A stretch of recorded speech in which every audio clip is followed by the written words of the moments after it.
परमेश्वर के अति पवित्र नाम की स्तुति हो। मैं खुदा का धन्यवाद करती हूँ। परमेश्वर ने फिर से आपके साथ एक अच्छी आत्मिक संगति करने के लिए मुझे एक सुंदर अवसर दिया। मैं खुदा का धन्यवाद करती हूँ और मैं आशा करती हूँ कि प्रभु में आप सब लोग आनंदित और सुरक्षित होंगे। सचमुच आसपास का जब हम वातावरण देखते हैं तो बहुत पॉल्यूशन है, सांस लेने में दिक्कत आती है। आइए हम इस विषय के लिए भी प्रार्थना करते हैं कि कोई भी मनुष्य, कोई भी बड़े बच्चे, जवान, बूढ़े, कोई भी इस पोल्यूशन की वजह से कोई भी ग्रसित ना हो। सब लोग अच्छे स्वास्थ्य के साथ अपने जीवन को बिताएं। आइए हम लोग सरों को झुकाएं और सर्वशक्तिमान परमेश्वर के आगे हम प्रार्थना करते हैं। सर्वशक्तिमान खुदा, हम आपका धन्यवाद करते हैं। राजाओं के राजा, प्रभुओं के प्रभु यीशु नासरी, हम आपका धन्यवाद करते हैं। धन्यवाद करते हैं परमेश्वर, आपने हमें अब तक लेकर संभाला। खुदा, अपनी आंखों की पुतली के समान हमें सुरक्षा दी। जिस प्रकार मुर्गी अपने पंखों के नीचे अपने बच्चों को संभालती है, उसी प्रकार खुदा आप हमें लेकर चलाते हैं, हमें संभालते हैं। खुदा, हमें सुरक्षा देते हैं। परमेश्वर, मैं धन्यवाद करती हूँ। पिता परमेश्वर, आज के वचन को आपके हाथों में सौंपती हूँ। जो भी इन वचनों को सुनता है खुदा और आने वाले समय में सुनेगा खुदा, ये वचन उन सब के जीवन में एक आशीष का कारण हो। आपका वचन जीवित वचन है, हर एक सुनने वाले के हृदय में कार्य करने के लिए खुदा हम प्रार्थना करते हैं। परमेश्वर, धन्यवाद करती हूँ। आगे के समय को, अपने जीवन को, सब कुछ खुदा तेरे हाथों में सौंपती हूँ। आपने प्रार्थना सुनी, धन्यवाद। सारी आदर महिमा जलाल आपको देती हूँ। यीशु मसीह के मीठे सामर्थ्य और जीवित नाम से मांगती हूँ। आमेन, आमेन, आमेन। परमेश्वर के पवित्र नाम की स्तुति हो। हम खुदा का धन्यवाद करते हैं। सचमुच हमें उसने जीवितों की दुनिया में जीवित रखा है। हम खुदा का धन्यवाद करते हैं। आइए हम बाइबल से परमेश्वर के पवित्र कलाम को उठाएं और भजन संहिता 23, जो एक आशीषित भजन संहिता है। वैसे तो परमेश्वर की पूरा वचन परमेश्वर के प्रॉमिसों से भरा हुआ है, लेकिन भजन संहिता 23 एक आशीषित और मेरी फेवरेट एक भजन संहिता है जो मुझे बहुत पसंद है। इसमें परमेश्वर ने बहुत बहुत आत्मिकता से, बहुत आनंद से, जब मैं इस भजन संहिता को पढ़ती हूँ तो मेरे अंदर एक आत्मिक आनंद उमड़ जाता है। आइए हम अपने बाइबलों को खोलें और भजन संहिता 23। यहोवा मेरा चरवाहा है, मुझे कुछ घटी ना होगी। वह मुझे हरी हरी चराइयों में बैठाता है। वह मुझे सुखदाई जल के झरने के पास ले चलता है। वह मेरे जी में जी ले आता है। धर्म के मार्गों में वह अपने नाम के निमित्त मेरी अगुवाई करता है। चाहे मैं घोर अंधकार से भरी हुई तराई से होकर चलूं, तो भी हानि से ना डरूंगा, क्योंकि वो मेरे साथ रहता है। तेरे सोटे और तेरी लाठी से मुझे शांति मिलती है। तू मेरे सताने वालों के सामने मेरे लिए मेज बिछाता है। तूने मेरे सर पर तेल मला है, मेरा कटोरा उमड़ रहा है। निश्चय करुणा और भलाई मेरे संग जीवन भर बनी रहेगी, और मैं यहोवा के धाम में सर्वदा वास करूंगा। जब हम इस छठी आयत को पढ़ते हैं,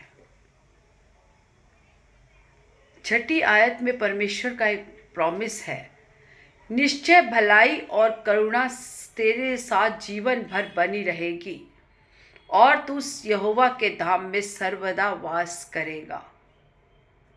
कब? जब यहोवा मेरा चरवाहा होगा, मैं उसकी भेड़ होंगी। यदि मुझे चरवाहा कहेगा इधर जाना है, उधर नहीं जाना, तो मैं वैसे ही चलूँगा, मैं उसकी आज्ञाओं को मानूंगा। जब हम यहोवा मेरा चरवाहा हो जाएगा, जब यीशु मसीह को मैं अपना उद्धारकर्ता ग्रहण करूँगी, जिस दिन मैं परमेश्वर की आज्ञाओं, परमेश्वर पे वचनों पर चलने लग जाऊँगी, तो ये छठी आयत के वचन मुझ पर लागू होंगे, क्योंकि उसके प्रॉमिस हैं। हर जगह पूरी बाइबल परमेश्वर के प्रॉमिस से भरी हुई है, परंतु उसके लिए कुछ नियम भी हैं। निश्चय भलाई और करुणा आपके और मेरे जीवन में बनी रहेगी, और हम हमेशा यहोवा के धाम में वास करेंगे। कब? जब यहोवा हमारा चरवाहा होगा। कोई मनुष्य हमारा चरवाहा नहीं होगा। आसपास के हमारे कुटुंब परिवार के हमारे चरवाहे नहीं होंगे। चरवाहा कौन होता है? जो हमें लेकर चलाता है, जिसकी आज्ञाओं को हम मानते हैं, जिस पर हम भरोसा करके हमें पता है कि यह हमें कहाँ जहाँ लेकर जा रहा है वहाँ हम सुरक्षित हैं। जब हम आँख बंद करके विश्वास से हम उसके साथ चलते हैं, हमारे मन में इतनी सी भी शंका नहीं होती कि वो हमें गलत रास्ते पर लेके जा रहा है या हम कहीं सही चल भी रहे नहीं चाहिए चल रहे। और लेकिन ये बात नहीं, लेकिन पूरे दृढ़ निश्चय और विश्वास से जब हम चलते हैं, क्योंकि हम जब कहते हैं यहोवा मेरा चरवाहा है, मुझे कुछ घटी ना होगी, मुझे कोई भी वस्तु की घटी नहीं होगी। उसने कहा, जब उसने आदम को बनाया तब उसने कहा फूलो फलो और बढ़ो, लेकिन उसके साथ एक कंडीशन थी कि आदम तू मेरी संगति में रहे। परमेश्वर आदम के साथ संगति करने आते थे। जब तक हम परमेश्वर के उस बाड़े में, उस परमेश्वर की संगति में रहते हैं, तब तक हमारे जीवन में आशीषित परमेश्वर की भलाइयाँ सब कुछ रहती हैं। जिस दिन हम बाड़े से निकलते हैं परमेश्वर को, तो हमारे जीवन में शैतान का काम हो जाता है। वचन भी कहता है बाड़ा जब टूटता है तो शैतान डसता है, और बाड़े के अंदर सब कुछ है। जिस दिन यहोवा आपका और मेरा चरवाहा हो जाता है, उस दिन से ये सारी जो भी इसके अंदर आशीषें हैं वो आपके और मेरे जीवन में होती है। उसने कहा चाहे तू घोर अंधकार की तराई से भी होकर चले तो भी हानि से ना डरेगा। चाहे मैं कितना भी बुरी परिस्थिति में आऊं, कितना भी बीमारी के परिस्थिति में आऊं, डॉक्टर आसपास के लोग कहेंगे तू नहीं बचेगा, तेरा जीवन अभी खत्म हो जाएगा, परंतु उसका वायदा है। उसके वायदों को पकड़ के रखो, उसके प्रॉमिस को पकड़ के रहो, क्योंकि उसने कहा यदि तू घोर अंधकार की तराई से भी होके चलेगा तो भी हानि से नहीं डरेगा, क्योंकि मैं तेरे साथ रहता हूं। और कोई नहीं, मैं तेरे साथ रहता हूं। इसीलिए घोर अंधकार की तराई से होके चलेगा, तुझे हानि नहीं होगी, क्योंकि मैं यहोवा परमेश्वर तेरे साथ रहता हूं। कोई मनुष्य साथ नहीं रहता, केवल मैं परमेश्वर जब तेरे साथ रहता हूं तब तू घोर अंधकार की तराई से होके चलेगा तो तुझे हानि नहीं होगी। बाड़े में, परमेश्वर के बाड़े में रहना है। जब परमेश्वर ने अदन वाटिका को बनाया था तो परमेश्वर ने एक बाड़ा बांधा था आदम के पास कि तू यही काम करना है, तूने यही रहना है, और तूने मेरे साथ संगति करनी है, और तूने फूलना और फलना है। जो भी सृष्टि मैंने बनाई है सब तेरे अधीन रहेगी। तुझे कोई परिश्रम नहीं करना पड़ेगा, ना तेरे जीवन में कोई मृत्यु होगी। तेरे जीवन में हमेशा आनंद ही आनंद होगा, और तू एक आनंद की जीवन बिताएगा। वो मुझे हरी हरी चराइयों में लेकर चलता है, वो मेरे जी में जी ले आता है, वो मुझे आनंद का जीवन देता है, हरी हरी चराइयाँ देता है। मेरे जीवन में सुख सुविधाएं, सुख आनंद, चाहे वो शारीरिक आनंद हो, चाहे वो आत्मिक आनंद हो, चाहे वो फाइनेंस आनंद हो, पूरा आनंद हरी हरी चराइयों में चराता है, जी में जी ले आता है। मैं आनंद के साथ उसका स्तुति और गान गाता हूँ। वो मुझे एक आनंद देता है, एक शांति देता है, एक आत्मिक बढ़ोतरी देता है। उसके सोटे और लाठी से भी मुझे शांति मिलती है। जब देखते हैं कि भेड़ तितर बितर हो जाती है तो चरवाहा उसको हाँकता है, लाठी दिखाता है और उसको सही रास्ते पर लेके आता है। यदि परमेश्वर ने हमारे जीवन में कुछ ऐसा किया तो भी हमें उससे शांति मिलती है, क्योंकि वो हमारे सीधे मार्ग पर जाने का रास्ता है। क्योंकि परमेश्वर जानता है कि अगर इस साइड मेरी भेड़ गई तो यहाँ भेड़िया है, अगर उस साइड गई तो वहाँ भी उसके जीवन को नाश होने से बचाता है। जहाँ जहाँ हमारे जीवन की हानि होगी वहाँ वहाँ वो उसने सोटे और लाठी से हमें खींच के लेके आता है। कब? जब यहोवा मेरा चरवाहा और आपका और मेरा हो जाता है। उसके लिए कंडीशंस हैं। लेकिन हम देखते हैं कि अदम वाटिका में हव्वा ने परमेश्वर की आज्ञा का उल्लंघन किया, और उस एक गलती की वजह से हमारे जीवन में मृत्यु आई। उस एक गलती के वजह से परमेश्वर और हमारे बीच में एक दूरी आ गई, एक गैप आ गया। जब एक मनुष्य के द्वारा मृत्यु आई तो यीशु मसीह दूसरे मनुष्य के द्वारा हमारे जीवन में अनंत जीवन आया। उस अनंत जीवन की ओर हमें यीशु मसीह लेके गया। उसने अपने आप को कुर्बान कर दिया हमारे लिए। उसको कोई कुर्बानी की ज़रूरत नहीं थी। अगर यीशु मसीह कुर्बान ना होता तो आप और मैं उस दर्द में उस रहते और उस अनंत जीवन की ओर कभी ना बढ़ते। हम नाश में, पापों में ही गिरे रहते। लेकिन हम देखते हैं कि कितने पिछले, उनके जन्म होने से पहले ही इतने भविष्यद्वक्ताओं ने उनके बारे में लिखा कि ऐसे ऐसे एक पुत्र होगा, कुंवारी से पैदा होगा, वो मारा जाएगा, पीड़ित होगा, वो हमारे पापों को उठा ले जाएगा। किसी के लिए आज तक कोई भविष्यवाणी इस तरीके के नहीं हुई जिस तरीके की यीशु मसीह के लिए भविष्यवाणी हुई। परमेश्वर की कंडीशंस होते हैं। हम परमेश्वर में बने रहते हैं। हम परमेश्वर से हर एक चीज़ पाना तो चाहते हैं। हम चाहते हैं परमेश्वर हमारे जीवन में सब कुछ दे दे, हमें सुख भी दे, हमें शांति भी दे, हमें आत्मिक शांति भी दे, हमें फाइनेंस में भी बढ़ोतरी दे। लेकिन हम परमेश्वर के लिए कुछ नहीं करना चाहते। हम उसके बाड़े में नहीं रहना चाहते। हम संसार में भी रहना चाहते हैं, संसार के लोगों को भी, अपने कुटुंब परिवार को भी खुश रखना चाहते हैं और चाहते हैं कि परमेश्वर भी खुश रहे। वो कभी नहीं हो सकता। हम दुनिया के भी रहना चाहते हैं और परमेश्वर के भी रहना चाहते हैं। ये नामुमकिन है। एक ही मुंह से मीठा और कड़वा जल नहीं निकल सकता। या तो आप अपने मुंह से मीठा निकाल सकते हैं, कड़वा निकाल सकते हैं। या तो आप अनंत जीवन की ओर जा सकते हैं, आप अनंत नाश की ओर जा सकते हैं। हम दो लोगों की पूजा नहीं कर, 2 लोगों की आराधना नहीं कर सकते, 2 लोगों को आराधक नहीं बना सकते, शैतान को भी और परमेश्वर को भी। या तो हम शैतान के हैं या परमेश्वर के हैं। हमारा चुनाव हमें करना है कि हम किसके हैं, क्योंकि परमेश्वर हमें अनंत जीवन की ओर लेके जाता है। उसके प्रॉमिस है हमारे से, चाहे तू घोर अंधकार की तराई से होकर चलेगा तो भी हानि से नहीं डरेगा, क्योंकि मैं तेरे साथ रहता हूं। मैं परमेश्वर तेरे साथ रहता हूं। मेरे सताने वालों के सामने तू मेज बिछाता है।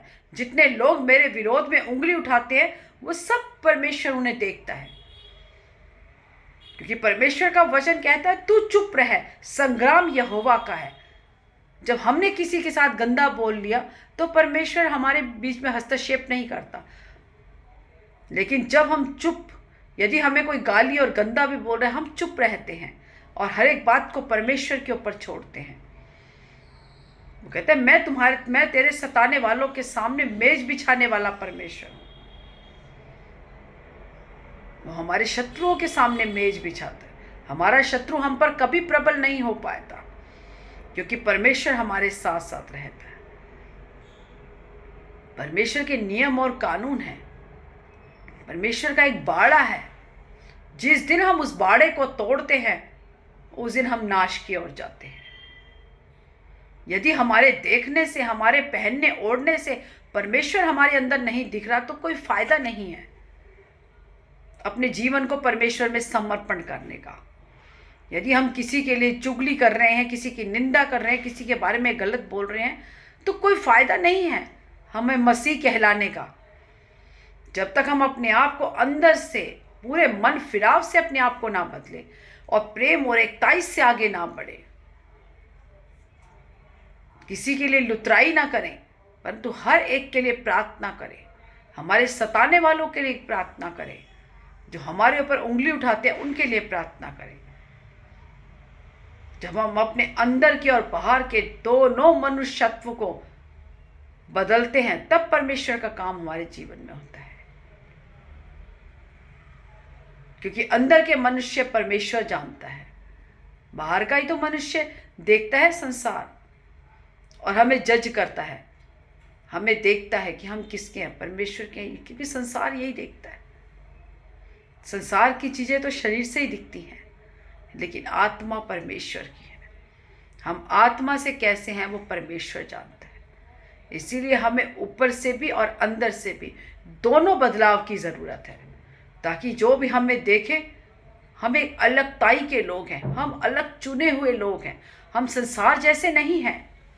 अगर हम संसार जैसे दिख रहे हैं या हमारा चाल चलन जीवन संसार जैसा दिख रहा है, तो उससे हमारे परमेश्वर की कोई बड़ाई नहीं हो रही है हमारे जीवन से। हमें अपने बाहरी और अंदर के मनुष्य को बदलना है, एक आत्मा में होकर चलना है। जो कोई भी हमें देखे, हमारे स्वभाव से, हमारे देखने से, हमारे चाल चलन से, हमारे बोलने से, सब प्रकार से हमारे ऊपर से नीचे तक देखने से, सब प्रकार से जब भी वो हमें जांचे, तो केवल परमेश्वर की महिमा हमारे जीवन से हो। जब हम एक जैसे दिख रहे हैं तो उसमें हम अलगताई में नहीं है। इसीलिए परमेश्वर आज आपसे कह रहा है कि उस बाड़े में आ जाओ जो परमेश्वर ने हमारे लिए एक बांधा है बाड़ा, जो उसने आदम के लिए अदन वाटिका बनाई थी। इसी तरह हर एक विश्वासी के लिए एक बाड़ा है। जो कोई विश्वासी उस बाड़े से बाहर जाएगा वो शैतान के वश में है, क्योंकि शैतान तो घात करने के लिए, वो कहते वो द्वार पे खड़ा है कि कब ये इसके जीवन से एक भी गलती हो और मैं इसको नाश करूं। इसीलिए अपने जीवन को बहुत डर और भय के साथ, नम्रता और दीनता के साथ परमेश्वर में आगे लेके चलें। इन वचनों के द्वारा परमेश्वर आशीष दे।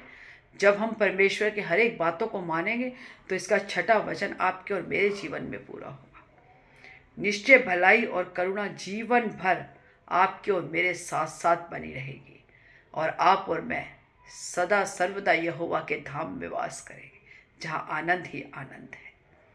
आइए हम सरों को झुकाएं, उस सर्वशक्तिमान के सामने प्रार्थना करें। धन्यवाद परमेश्वर, धन्यवाद यीशु, सामर्थी पिता परमेश्वर, हालेलुया। धन्यवाद यीशु, सचमुच पिता परमेश्वर, तेरा वचन जीवित वचन है। जब हम पिता परमेश्वर, जब हम यहोवा को अपना चरवाहा बनाएंगे, तब खुदा परमेश्वर निश्चय भलाई और करुणा आपके और हमारे जीवन में बनी रहेगी, और हम हमेशा यहोवा के धाम में वास करेंगे।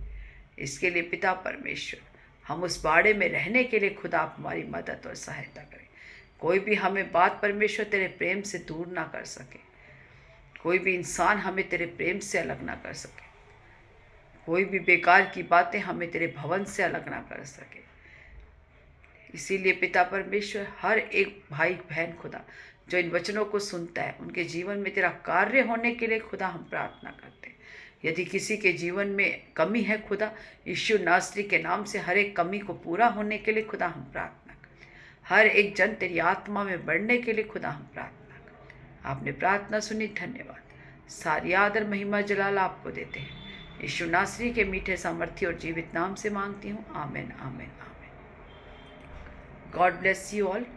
प्रभु आशीष दे। God bless you.